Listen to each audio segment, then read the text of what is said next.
Injili tunawahubiri ni kwa faida yenu. Mungu hana upendeleo. Hata kama mko vijijini, Mungu ana haja yenu, kwa sababu walio mjini wengi wao hawataki kumjua Mungu, na wengine wamempokea Kristo na hawawezi kumuacha. Wanajua nguvu zake, mamlaka yake na upendo wake. Kwa nini kukubali ufe nje ya Yesu? Kwa nini maisha yako yahatarishwe kiasi hiki nje ya Mungu? Kwa nini uvutiwe na nguvu zilizo kinyume cha Mungu na uamue kudumu nje ya Mungu katika mambo yaliyo mabaya? Haumwogopi Mungu wewe? Mwogopi Mungu. Tafakari njia zako. Imeandikwa kwa Zaburi ile ya 90 na mstari wa 12. E Bwana, unifundishe kuzihesabu siku zangu, nipate kujipa moyo wa hekima. Wote jinsi tulivyo hapa, siku zetu zimehesabika, na imetupasa kutumia muda wetu vizuri. Tumia muda vizuri mama.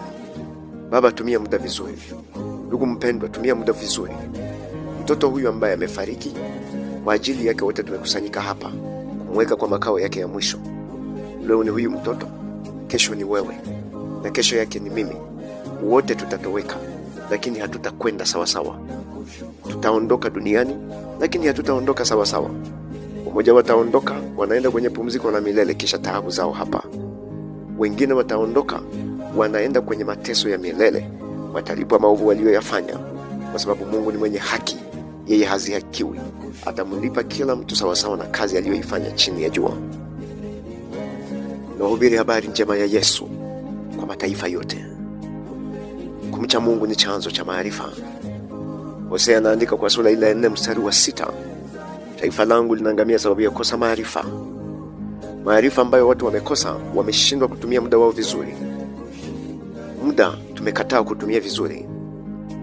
Paulo alivyoandikia watu wa Rumi, angalieni sasa jinsi mnavyotembea, si kama watu wasio na hekima, bali watu wenye hekima, mkiukomboa wakati, kwa sababu zamani hizi ni za uovu. Nyakati tunazoishi ni mbaya, za uovu mkubwa, za uovu kabisa, za uovu mkubwa. Lakini wanadamu wamekataa kumnyenyekea Mungu. Komboweni wakati, na kukomboa muda ni kumwamini Yesu na kuyafanya mapenzi yote ya Mungu. Hakuna kukomboa muda nje ya kumpokea Yesu. Kupata mali ya dunia hii sio kukomboa muda. Kukomboa muda ni kuwa ndani ya Kristo.